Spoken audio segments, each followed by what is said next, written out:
ಈಗ ನೀವು ಬಾಟಮಲ್ಲಿ ಇದ್ರಿ ಆ ಮೂಮೆಂಟ್ ನಿಮ್ಗೆ ಹೇಗಿತ್ತು ಅಂದರೆ ಅನ್ಕೊಂಡಿದ್ರಾ ಎವಿಕ್ಟ್ ಆಗ್ತೀನಿ ಅಂತೇಳಿ ಅನ್ಕೊಂಡಿದ್ರಾ ಆ ಕ್ಷಣ?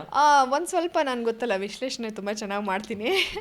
ಹಾಗಾಗಿ ನಾನು ಫಸ್ಟು ಅಷ್ಟು ಜನ ಇದ್ದಾಗ ನಾನು ಹೋಗ್ತೀನಿ ಅಂತ ನಾನು ಅಂದ್ಕೊಂಡೇ ಇರಲಿಲ್ಲ. ನಾನು ಫಿನಾಲೆ ತನಕ ಇರ್ತೀನಿ, ನಾನು ಟಾಪ್ 5 ಇದ್ದೇ ಇರ್ತೀನಿ. ನನ್ನ ಆಟ ಅಷ್ಟು ಚೆನ್ನಾಗಿದೆ, ನಾನು ಅಷ್ಟು ಚೆನ್ನಾಗಿ ಮಾತಾಡ್ತಾ ಇದ್ದೀನಿ, ಚೆನ್ನಾಗಿ ರೆಡಿ ಆಗ್ತೀನಿ, ಚೆನ್ನಾಗಿ ಕಾಣಿಸ್ಕೊತಾ ಇದ್ದೀನಿ, ಕಂಟೆಂಟ್ ಕೊಡ್ತಾ ಇದ್ದೀವಿ, ಗೇಮ್ ಆಡ್ತಾ ಇದ್ದೀನಿ, ಟಾಸ್ಕು ಮನೆಯಲ್ಲಿ ಅಡುಗೆ ಮಾಡಿ ಎಲ್ಲರೂ ಇಷ್ಟಪಡ್ತಾ ಇದ್ದಾರೆ. ಸೊ ನಾನು ಪ್ರತಿಯೊಂದರಲ್ಲೂ ನಾನು ಎಫರ್ಟ್ ಹಾಕಿದ್ದೀನಿ.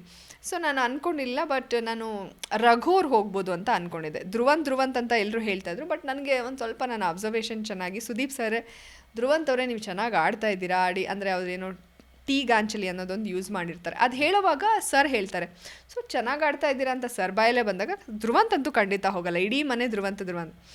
ಸೊ ನನಗೆ ಮಾಡು ಅಂದರೆ ಒಂದು ವೋಟ್ ಬ್ಯಾಂಕ್ ಇದೆ ಅನ್ನೋದೊಂದು ನಾನು ಸ್ಟಾರ್ಟಿಂಗಿಂದ ಹೇಳ್ತಾ ಇದ್ದೆ.